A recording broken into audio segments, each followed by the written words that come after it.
What's up, guys? What is up? Welcome back to another episode of Deck Talk Podcast. And we, as this country is serving, or not serving, but honoring Veterans Day today, we wanted to bring someone on that is special to us. We actually go to church with Mr. Joe and the Deck Talk Podcast. We let's see. This country is serving. I can't, or not serving, but honoring Veterans Day today. We wanted to bring someone on. Major malfunction. Yeah, I don't know if that's me or church with Mr. Joe and Deck Talk Podcast. Let's see. This country is serving. I can't, or not serving, but honoring. I don't know. Does someone on Major malfunction? Yeah. I don't know if that's me or Mr. Joe. Do y'all? Hey, Pappy, do you happen to have it on? I don't.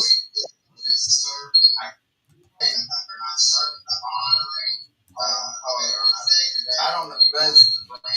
Let's see. Major malfunction? Yeah. I don't know if that's me or Mr. Joe. Do y'all? Hey, Pappy, do you happen to have it on? I'm going to cancel this whole thing. There we go. All right. I have no clue what I just canceled out, but let's start it all over again. I'm sorry, guys, but welcome back to Deck Talk Podcast. And just like what we had said last week, we are going to be honoring on Veterans Day a guy that is very special to us. We go to church with Mr. Joe, and Mr. Joe had got to do something that is very special. Not too many people has been able to do it. I know, I don't know quite the number, but correct me if I'm wrong. It's around 730, 740 people that have gotten the honor to be the guard at the Tomb of the Unknown Soldier. Am I correct? That's about how many, what they call the Tomb Guard ID badge, which is a badge you get for marching at the tomb. There's about 700, and the last I heard was about 760, 770 that have received it. So he's got to do something that is very special in this country, and we're going to have a nice little conversation with him about it, guys. And so just like how every podcast is, it is an interactive podcast, guys. So make sure if you have any questions, just leave it in the comments, and we will try to get to them. But with this being said, I'm Colin Burnett. And I'm Pappy J. Hey, we're going to do something a little different as well on honoring our soldiers and veterans. Hey, we're just going to give a shout out to all the veterans out there that has paved the pathway for us all. We can't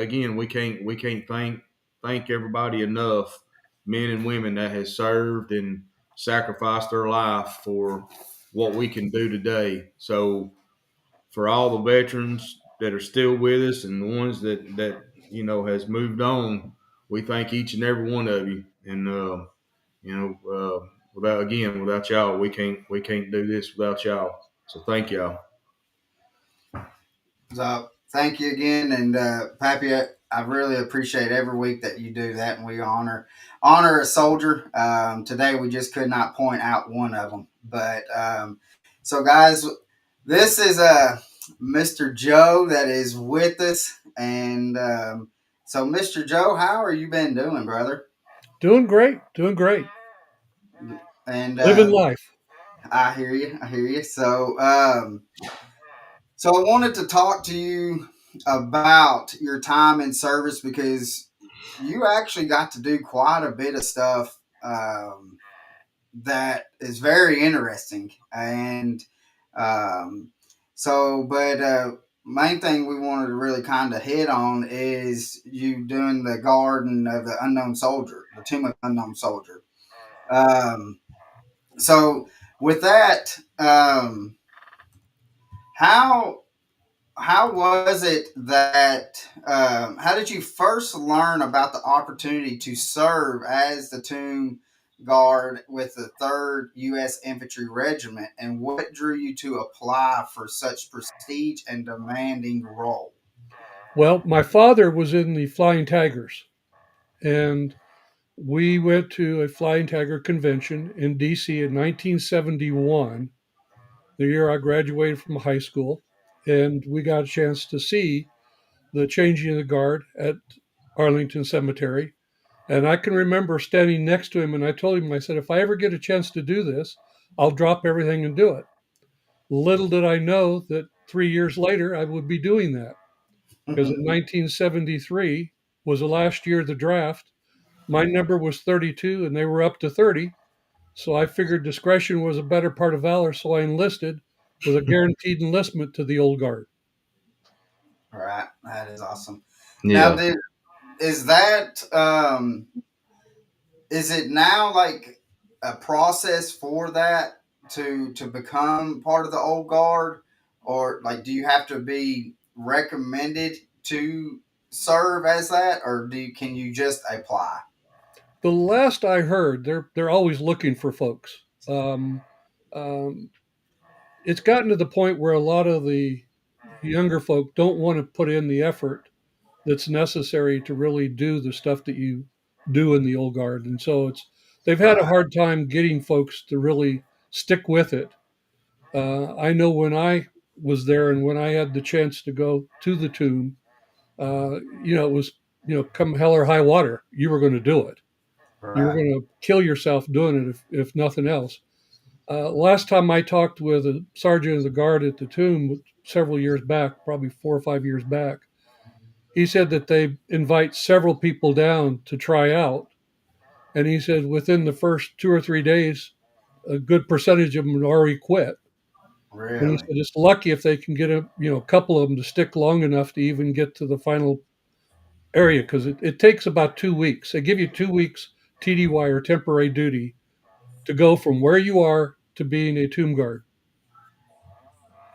So So how long once you make it through the process and uh, all that you have to do to qualify to be a guard, how long do you serve as a guard?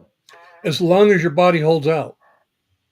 And Okay. what I mean by that is that usually the problems you have is either with your ankles or your knees. I'm sure you have seen at least videos of the change of the guard where they click their heels. mhm. Hmm. Well, you don't always hit your heels the way you're supposed to, and I've got bone chips in both of my ankles on the insides because of not hitting the way I was supposed to. Mm. Mm. So then this is so here's a picture of Mr. Joe actually uh, doing the ceremonial walk and stuff. That is, and to me, when you sent me that picture, I mean, I was like, golly, that is amazing. I, I mean, I really, I never did serve. My dad, my grandfather served in World War II. My older brother served 24 years in the Navy.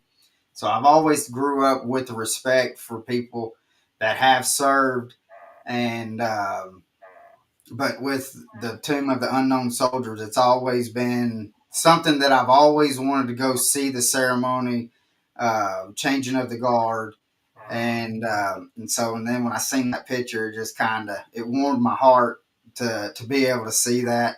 Um, but with that, um, how how long does it take for you to actually learn the ceremony process?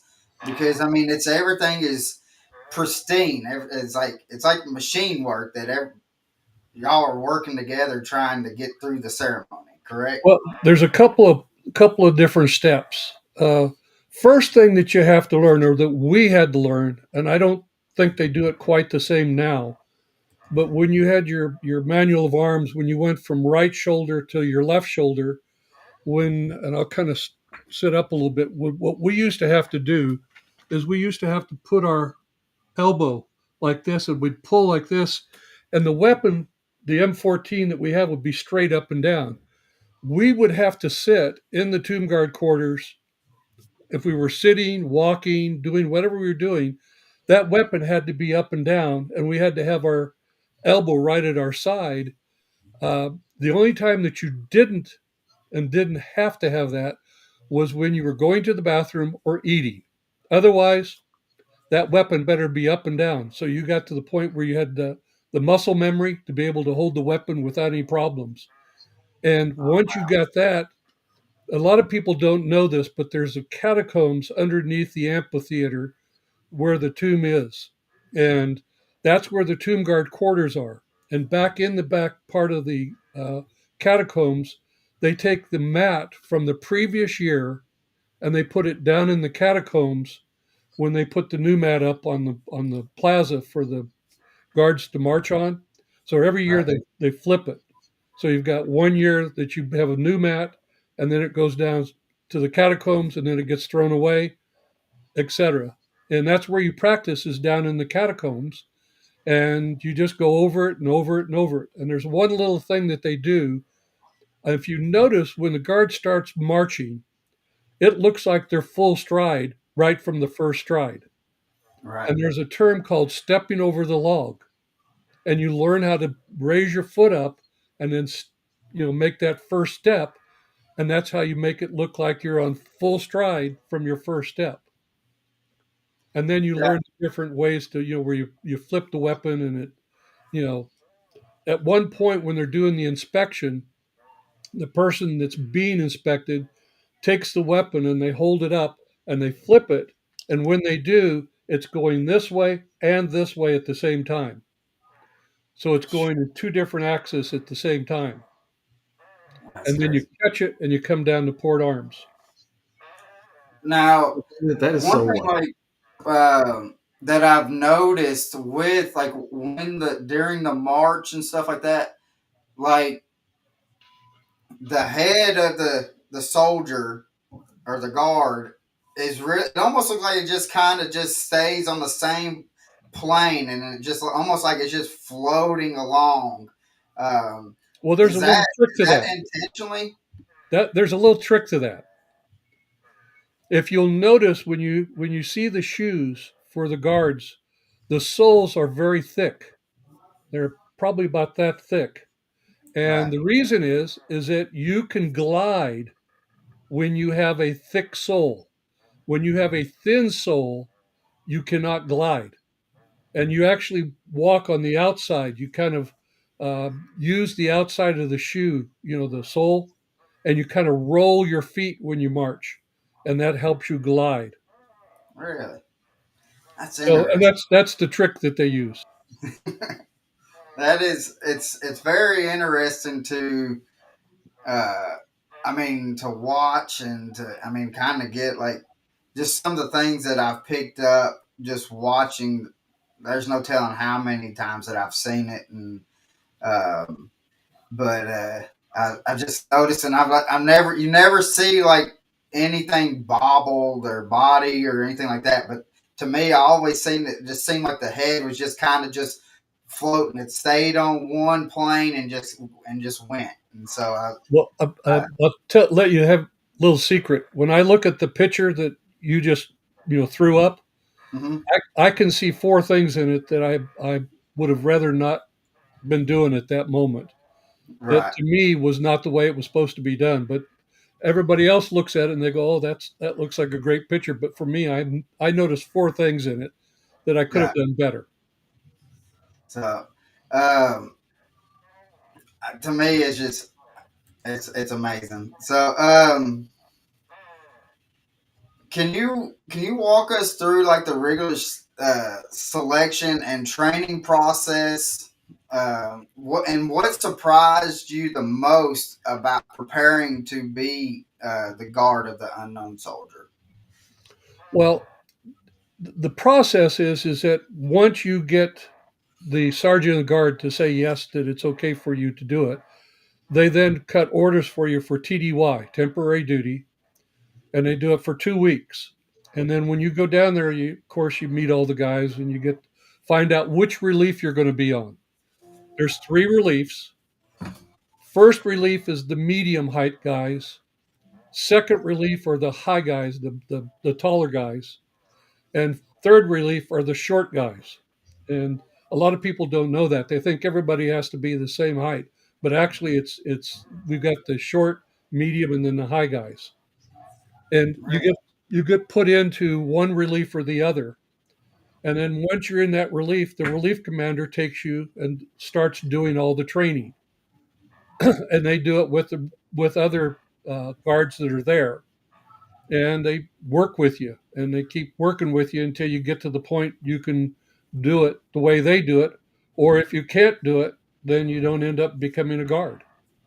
Or if you drop out before you get to the end, that's the second way that Yeah. and that's nowadays that's mostly what happens.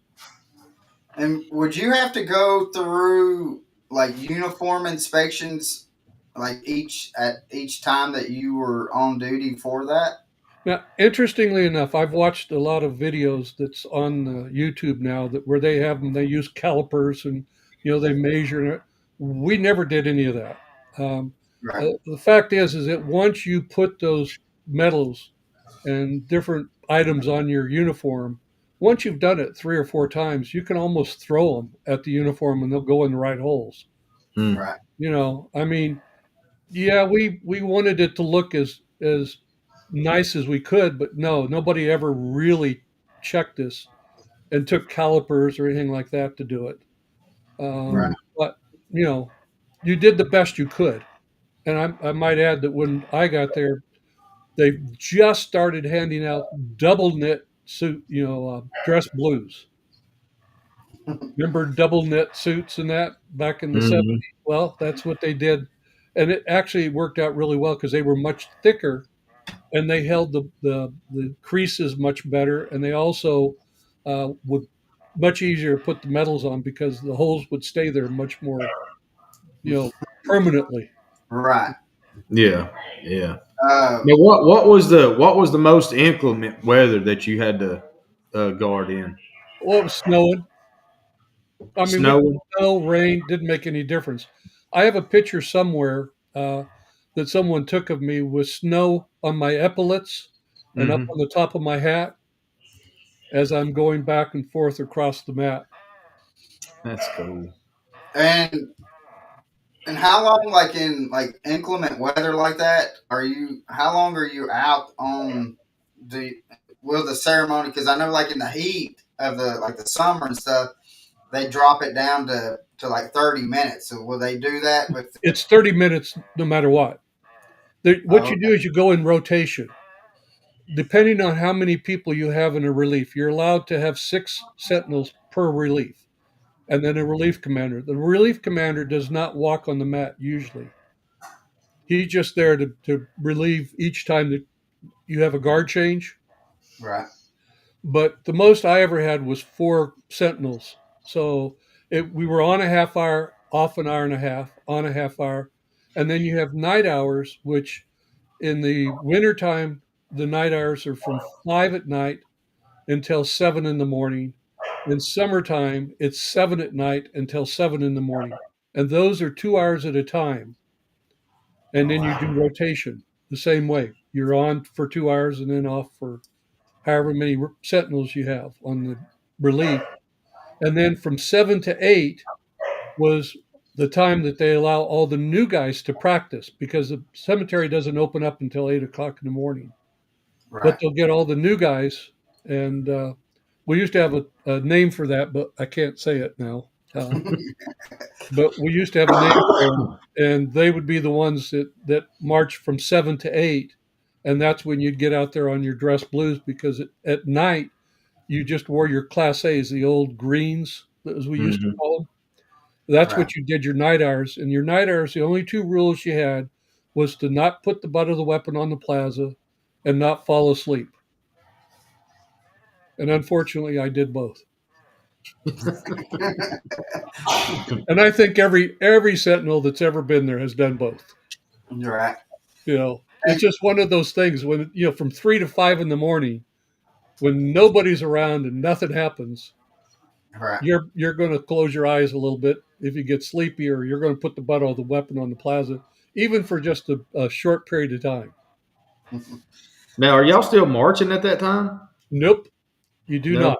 You can walk around. In fact, I used to walk around and put my weapon on my shoulders and then just put my hands over my weapon, just sort of walk around like that, kind of rest my hands on my weapon. You did whatever. Yeah, that's interesting. That is interesting. Uh, There's nobody there to really see you. Right, right. right. Well, I didn't know if you still had if you still had to march even though with no one there or not. Nope, Um, not during night hours. okay. Yeah, I didn't know that's That interesting. is interesting. Yeah. Um, let's see. Now, What how long did you guard for? The better part of a year. uh, now? What does a typical day look like for a tomb guard, from early morning preparation to the changing of the guard ceremony? Well, you're on one day and you're off 2 days. So you're on for 24 hours and then you're off for 48. During that 48 hours, especially on the second day, uh, the old guard, leastways when I was there, downstairs in one of the barracks, they had a number of steam machines, steam presses. Right. So you would take your dress blues down, and usually we had a couple of pair, and we take them down and you press them, you get them all ready, and then you have them ready for when you get picked up on the morning. You get picked up around 7:30 in the morning, 7:30, 7:45, and a bus comes, picks you up, and it takes you down to the tomb guard quarters, and you then change over around 8 o'clock in the morning to the new relief, and that's when all the old people you know pack up their stuff and they get on the bus and they go back up to the barracks, and then you get off and you bring all your stuff into the or take all your stuff into the tomb guard quarters, and you start your 24 hours. That is that's interesting. John So, Pates says, "What is the most interesting moment that has happened to you while on duty?"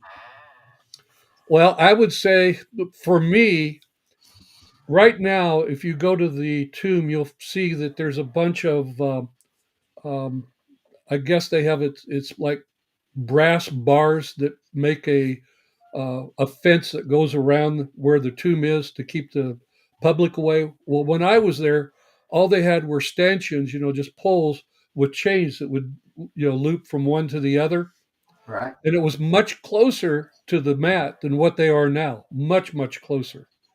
And on the north end is where they had the guard shack, that if something happened, you could go in, like if your shoelaces come untied or something like that. I actually had two things happen to me that were quite interesting. One was, and once you start marching on the mat, you know how to take the steps, the 21 steps, to either come right at the edge of the mat or to back off a little bit. I mean, if there was a really good looking woman at the end of the mat, you might want to march a little bit closer to the edge, and if not, you might back off a little bit. Well, I was marching and there was a gentleman that was standing there and he had a Doberman. And as I walked up, I came up, I stopped, and I clicked my heels, and the Doberman lunged at me. And he caught it. He had a leash on it. He caught it in time, and it probably got within about 6 inches of biting me. Whew. But I had to just stand there, and I kind of leaned back on my heels, and I was like, "Oh my goodness gracious!" It didn't get me, but that Well, was one time. And then the second time, uh, we were the first enlisted to get contacts. And so I got contacts, and they were the hard contacts back then. And I was wearing my contacts, and my left eye formed a blood blister. oh And no. it broke, and I started tearing tears, and they had blood in it, and it started going down my cheek. And everybody was pointing, going, "Oh, he's crying tears. He's crying tears."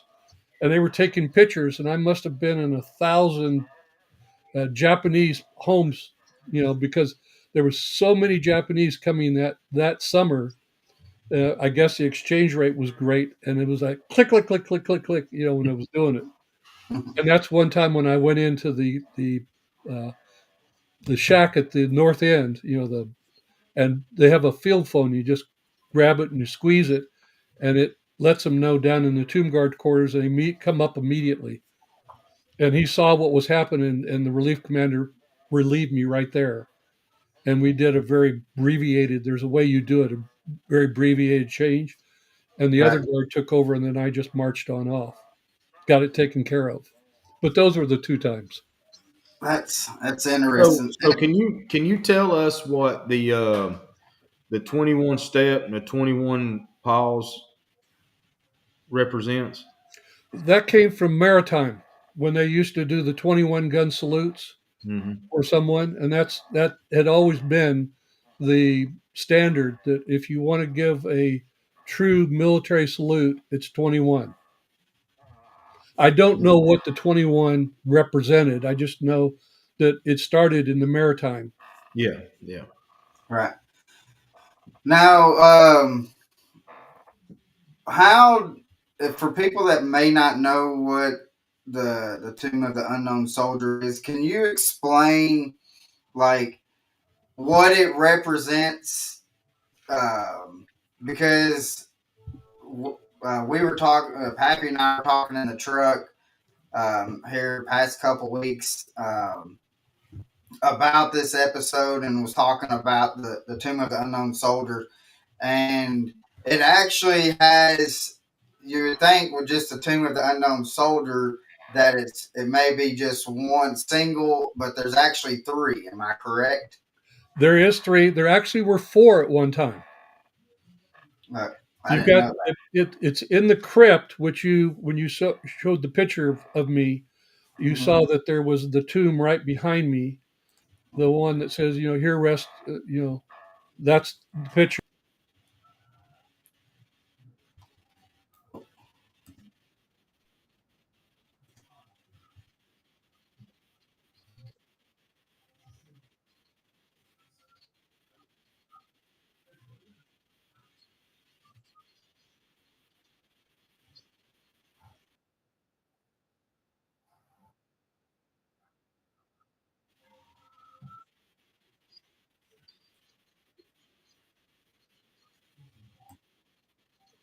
to grow on his gravesite. But there's the unknown from World War I, World War II, and the Korean conflict. There was also one from Vietnam, but there was an article that was written either a paper or a magazine or something about they thought that the unknown for Vietnam was one of three different people, and they mentioned that one of the people that they were talking about also came with a raft and a parachute when they found him. Well, it turns out that only one of the people that they mentioned could have had that, and his name was Lieutenant Blessy. And they exhumed the body, and they did a DNA test and found out that that's who he was, and he's now being reinterred at a different military cemetery. So there's no Vietnam So, So why can they not do a DNA test on the unknown? because nobody had DNA tests back then. Okay, okay, that's kind of what I thought, but yeah, Yeah, the previous three they didn't have DNA tests, mhm. and in order to try to find that many people from that era would be almost impossible. Yeah. right. So, now is like the height? You was talking about the height earlier, and it looks like you could see on the platform like when like each step and stuff. So how do they, for like, let's say for the shorter people, they're gonna have a smaller gate than what the taller people are. So how do they, and it looks like they all kind of hit right in those steps. How do they manage to do that? Practice, practice, practice, practice. Yeah. I mean, you even when you're there and you've been accepted, you're always practicing, down in the catacombs. You're Right. going with because you usually your rotation, you're with the same people every time, Oh, okay. and so you always work with your buddies, and whoever relieves you, you practice with them, and whoever you relieve, you practice with them because you've got going on and off. Right. Hmm. Uh, let's see. But that it's just practice, where you get to the point where, um, like I said earlier, you get to where how big of a step you need to take to get to the end of the mat or to come back a little bit. And you can do the same for once you learn that, you can pretty much match your steps with anybody. Yeah, that would kind of go like coincide. I mean, we did a lot of drill and ceremony, and it amazed me how you can take someone that is shorter than or a short guy or soldier to a tall soldier, but everybody's still in sync. That's one of the things that I was always amazed by, like drill and ceremony, and I guess that would kind of be not necessarily drill and ceremony, but the same concept in a way. Just It is. everybody It's the staying same in thing. step. It's the same thing. Yeah, yeah, So, and it's been, what was it? It's been over 80 years. Am I correct that uh, the tombs guards have stood guard of the unknown soldiers? If I'm Uh, not mistaken, I think it was 1936, 33. Well, it was in the 30s that it started. okay. I was thinking that it was early 40s. Um, well, so I that's think pushing I believe 90. I believe Joe's right. I think it's like 36 or 37, if I'm Yeah. not mistaken. I think that's when the first Tomb Guard ID badge was presented, Yeah, and I think that's when it 1937. started.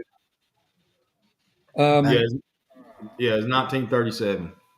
Because I know that the actual first badge that was ever given is down at the Tomb Guard quarters on display, and stuff. But then they would be quiet and they would see the rest of the ceremony and such, and then afterwards they would come up and talk to you, and want to know because when you get finished, you might come out and you'd have your jacket on that said that you were with the old guard or something, and they say, "Oh, did you march?" And yes, and they would ask you questions and such. And the other time was when many times I used to see whether it was a mother and father, an aunt and uncle, brother, sister, whoever, that would just be standing there watching us. And you could see that the female was crying, and sometimes even the male. And we represented either a son or a daughter or a right. brother or sister or nephew or whatever, and we represented that to them, and you really felt it when you saw that, and you just you really appreciated what you were doing. Yeah, Yeah, I can imagine that there's quite a few tears and stuff. It's a very emotional ceremony. So, um, yeah. That's a huge honor, man, to say the least. I might also add that there's a little tradition that when you do your last walk, uh, we wear white gloves, and we always spray water on them, and that helps grasp a little bit better because otherwise they're cotton, and on our weapons they would slip. But usually, what we would do is once you do your last march and you get finished and you come off the mat, there's somebody standing there and they take your weapon and take it downstairs, and then you take your gloves off and you walk up and you find a female in the crowd, and you present your gloves to them and tell them that this is your last march, and that that it's a tradition that we give our gloves to somebody that's in the audience, and would they be willing to accept them on our behalf. And Oh, it's always a nice. very touching time for the person to receive it, and it's always touching for us. And then that evening, a lot of folks will they have this uh, little piece of metal that they put out, and you can put your shoes on it, and they spray lighter fluid on it, and then light them and burn up your shoes. I didn't Uh-uh. do that. I still have the shoes that I marched at the tomb with. So how was your last? Well, I was trying to wait, uh, but how was your last walk? Gee, I'll be perfectly honest with you. I don't remember it all that much because it was like it went by so fast. Hmm. All the other ones, it seemed like it took forever for them to go through. Like you're out there and you're just marching and you're doing what you're doing. I might also add that I was on the first guard change at one point when they were doing work for the plaza for 1976. They moved the guards from where we are up by the tomb down one level on the stairs that's in front of the tomb, and we had to walk all the way around in order to get there. And I was on the some of the changes that were there, and that was an hour at a time. And that's why, you know, when you ask what was your last walk like, it was not any different than any other walk, other than at the end you just handed your gloves away and you realized that was it. And you were going back up to the company to do whatever it was. I ended up becoming a casket bearer in second platoon of honor guard company. Now, Oh, that's did cool. so? I mean, because I can imagine after doing it for a year, and it's all just kind of repetition of doing things that I could see to where that it was no different. But while you're doing that, did the public or the just regular civilians and stuff did they pretty much all the time kind of respected what Oh y'all yeah, were oh yeah. The only time that they didn't was when you have young school kids, grade school kids that kind of right? cut up, or sometimes high school kids. But then you usually got them in line if it got too bad, and teachers always loved when you did it because that kind of shut them up for a little while. But Yeah. So how many presidents were you able to meet during your time on duty? well, Nixon and Ford was the two presidents that I had interaction with. And we actually got you sent me another picture, and I'm going to put it up real quick. And can you talk about this picture, Joe? Nixon's departure. Um, Basically, what that is uh, that was back then. They had a red carpet that they would roll out in a couple of different pieces, and that's what the president would walk on going out to HMX-1, which is the Marine Corps helicopter, the Sikorsky helicopter. And we actually had rolled up one roll of carpet, put it on top of the second one to roll up with it, but it kind of got away from us and it rolled a little bit. So when we got to the point where we caught it, uh, I had one hand on the carpet and one hand on my hat, and basically, when the helicopter took off, the prop wash knocked a portion of that carpet on our back, and we're just standing there waiting for the helicopter to take off. The person who took that picture, her name is Annie Leibovitz, very famous female photographer. They call her the female Ansel Adams. And that picture made the Center of Life magazine the issue that Nixon resigned. And it's Oh, become a wow. very famous picture. And if you noticed when that picture, when you showed it down at the bottom, it said Washington, D.C., 1974, AP 14, for Joe Lessen, and then Annie Leibovitz. Yeah. And that's what the remarks are down at the bottom. And that picture hangs in my house now. But she credits that picture with launching her solo career. Did you say thank you? You're welcome. Well, you know, the funny thing is that we used to get a lot of pictures from a lot of different ceremonies, and those that photographic paper that they did the pictures on made wonderful dustpans. So most of the pictures we got, I remember seeing that picture when right after it happened, and we had a couple of copies floating around, and basically we just used them for dustpans. But it was my wife through her contacts when she worked on the Hill. I should probably tell you, my wife worked for 35 years in the Senate and worked for three different senators. And when she was working for Senator Frist, when he was the Senate Majority Leader, she was his scheduler, and she got to know the agent for any and made a comment to him about me being in that picture and everything. And the agent made a comment to Annie, and she sent a copy of it to us just before Christmas one year. So my That's wife awesome. was able to give it to me for a Christmas present one year. Oh, that's awesome. So, what? How has been part of the old guard? How has that kind of structured your life? Did it change your life any with having to with the process of doing things? Did it? I'm actually glad you asked that question because yes, I've done several different things in my life and have been very successful in my life, and I really attribute that success to the fact that knowing that I made it at the tomb and that I accomplished that on my own, that I knew that whatever I set my mind to, I could do. Right, And I did. And um, it really set the stage for me for the rest of my life and being confident enough to be able to do whatever it was I really wanted to do. right.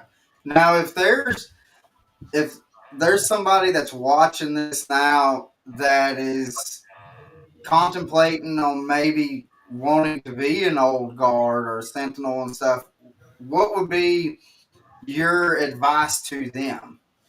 Well, first of all, you've got to get to the old guard, and I think I'm not sure, but I would imagine there's probably still a guaranteed enlistment for it, and you have to go through a certain process to be able to make sure you don't have certain tattoos visible and such.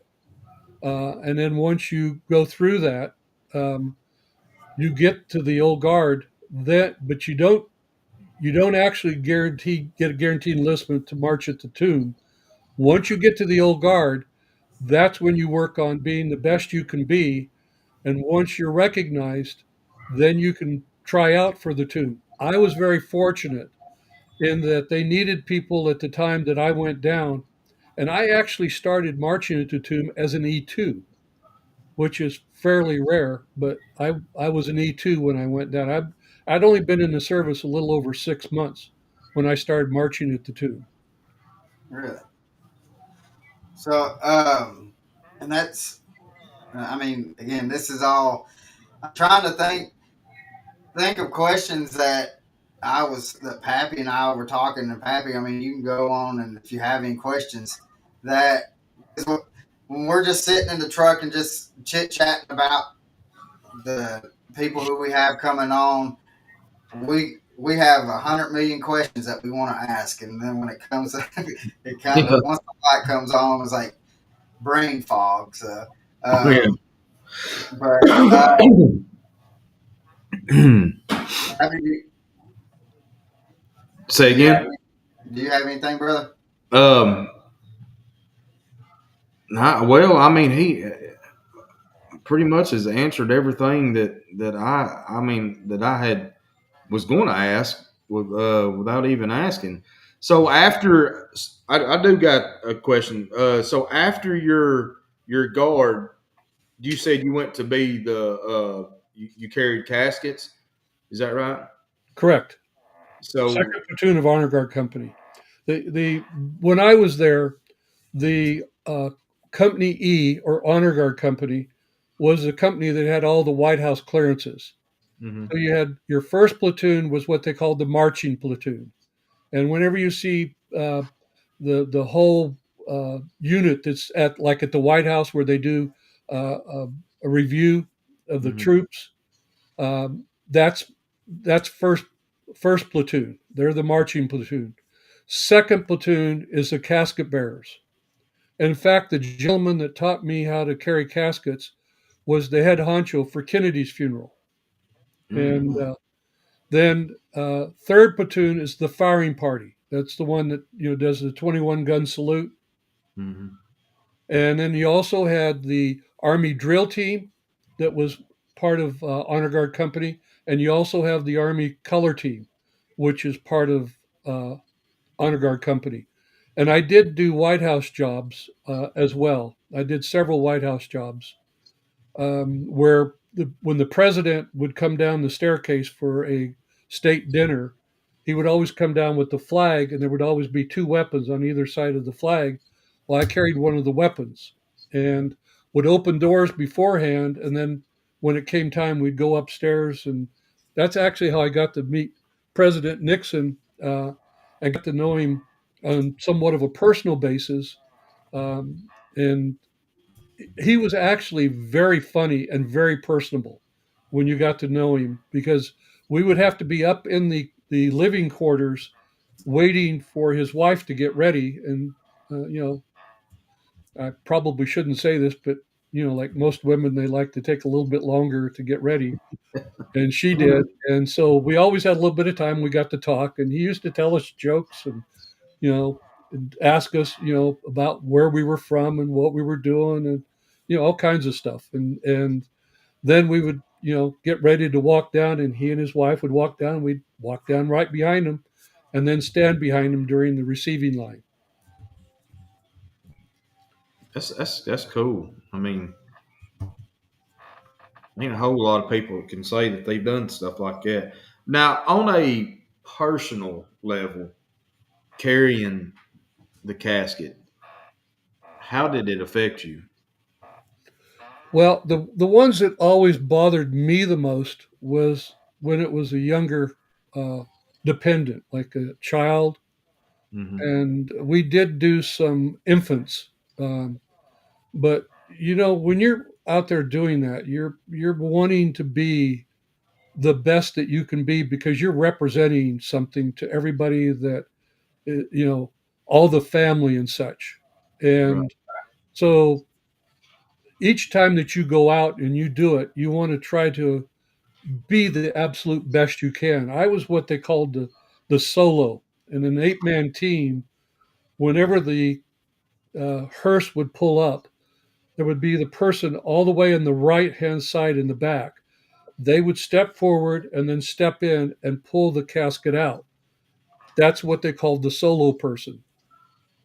That's what I was. I either did that or present, which was on the opposite side of the solo, is that whenever the flag would be folded, it would come back and they would grab it, hold it, and then take it, present it to the OIC, the officer in command, and then salute it, and then so I either did one of those two at the end.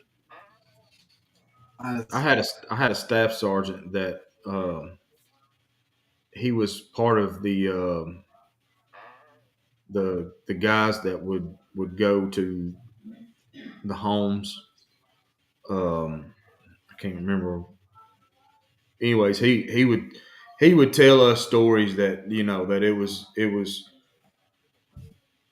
it was an I know it's going to sound bad, but that it was an honor to do that. But in that it did affect him in a lot of ways because of how he would have to go tell the families of the the fallen soldier.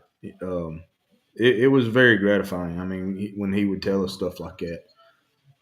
Yeah, So, it just makes sense that when you do something like that, you're wanting to be, you're not just you're representing, right. something to someone, Yeah. and you want to make that representation the best that you can. Yeah. And it's funny you say that because he said the exact same thing. The exact same thing. He said we always wanted to be our best. So they got our best. Whether it was just walking up to the front door and knocking on it, they always got our best because it's a representation. So yeah, you're exactly right on that. But So, well, we have almost hit an hour mark, and I don't want to hold you too much longer, Brother Joe. But usually we have a question, and this is a fishing outdoor podcast, but with you on it, we have a question that we ask everybody, um, and Pappy, you want to ask the question? I think we're going to change it up just a little bit, though. go ahead. I'm Okay. All right. yeah. So usually we say, Joe, if you could have one person on the boat fishing with you for a day, who would it be, and why would you want them on the boat? We're going to change it up. If you could have one person to go to dinner with, who would it be, and why would you want to go to dinner with them? Franklin Graham. Franklin Grant. Oh wow. And the reason is I've always appreciated what he did with Samaritan's Purse and Right. their outreach and everything. And I just think that he's a upstanding Christian man, and I think I could learn from him. And I would love to have a chance to be able to talk with him. Yeah. So I do have a question. Before we go, um, has being the old guard has has that helped, like with your walk and faith, the kind of to Well, walk it things out? interestingly enough, I met the Lord when I was in the service, but it was shortly after I left the tomb. Right. Then I went back up to the honor guard company.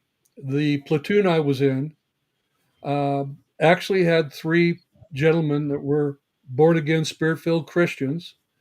And I noticed that there was something different about them because they just didn't seem to get hassled about anything. And I was invited to a pot faith dinner. Now, remember, Christians don't have luck, so we have faith. So it was a pot faith dinner at Arlington Assembly of God in Arlington, Virginia. And that's where I met a guy by the name of Dan Rystad, who was a Lieutenant JG in the Navy and was in the Pentagon. And he was there and he introduced me to the Lord, and the rest is history. And that happened in 1974. Wow. Oh wow. A few years ago. Yeah. So yeah, I was wanting to ask that earlier, and then I kind of got sidetracked, and So you could because I say that know, the military, in a way, saved my life. yeah, Yeah. and to especially that eternal life. So I mean, but I I want to tell you thank you so much, Joe, for coming on, and It's you my didn't pleasure. hesitate when I asked you months ago about coming on, and so I want to say thank you, and thank you for your time and service. Um, I know you probably heard a lot and stuff about it, but we really mean it, and we know that we couldn't do this podcast and do what we really enjoy with going hunting and fishing and stuff like that if it wasn't for guys like you and Pappy to go out and serve this country and do what y'all had to do. And on Veterans Day, it is an honor to be able to have you come on, and thank you so much. It's my Yeah, pleasure. absolutely. Thank you. I got one more thing I need to do, and if my little granddaughters, if they're watching, hello, girls, Blakely and Kyle, we love you, and hope to see you soon. Well, one of them's fixing to have a birthday too, Yes, so sir. Yeah, yeah. Big so How old one. are they? I got my oldest one, Blakely. She is 1, and then Kai, she is 6 months. Oh, Yeah, wow. six Wow. months. Well, I have And we got one and grandchild. and we got another one coming. Oh, So absolutely. Yeah, so we're definitely blessed. I have one grandchild. He's 12 going on 40. So, That sounds about right. but yeah, No, so he's actually a very good kid. Very good. Very Awesome. mannered. That's good. Maybe he'll follow in Grandpa's footsteps. So I hope he does better than I do. Well, that's all. That's all of us right there. so uh, so guys, next week we're gonna have a. It's gonna be a real interesting episode as well. We are going to have Dakota from Savannah Bananas, the guy that everybody knows as Stilts. If you go and watch Savannah Bananas, he's the guy that comes out on the stilts, plays baseball on stilts, and but he is a huge fisherman and hunter. So we're going to get back into talking about fishing and hunting again next week. Hope you have a blessed day. And guys, remember, God loves you as if you are the only person in this world to love. And have a blessed day, guys. See y'all.